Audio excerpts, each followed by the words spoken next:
President Biden was greeted with a standing ovation at the Democratic National Convention last night, and a Wisconsin woman has been sentenced after pleading guilty to killing a man who sexually abused her when she was a minor. Good morning, I'm Corva Coleman from NPR News, and here are today's top stories.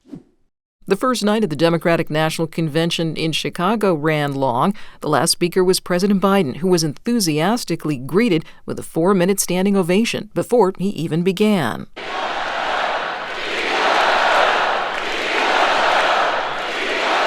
He spoke for about an hour, and Biden, who dropped out of the presidential race less than a month ago, explained why he was stepping aside. It's been the honor of my lifetime to serve as your president.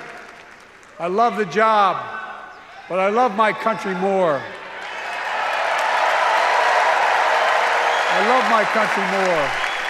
Biden said he had a lot of work to do in the 5 months remaining in his presidency, and he urged Americans to support Vice President Harris's presidential campaign.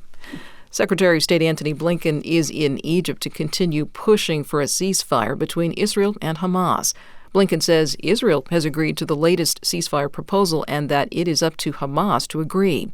NPR's Daniel Estrin has more from Tel Aviv. The latest ceasefire proposal on the table is a U.S.-led attempt to bridge the gaps between Israel and Hamas. Blinken announced Israeli Prime Minister Benjamin Netanyahu is backing the proposal and said now it was up to Hamas to agree. Hamas says the latest proposal favors Israel. Hamas official Osama Hamdan says the gaps have not been bridged. The U.S. has not published the details of the latest proposal, and it's unclear what details Netanyahu is agreeing to. One main sticking point has been Israeli troop presence on Gaza's border with Egypt. An Israeli official told NPR that Israel is insisting on keeping a presence along that border and that the U.S. and Egypt are discussing solutions.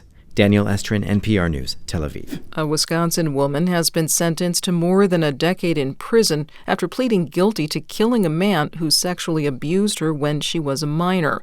Crystal Kaiser was 17 when she shot and killed 34-year-old Randy Volar.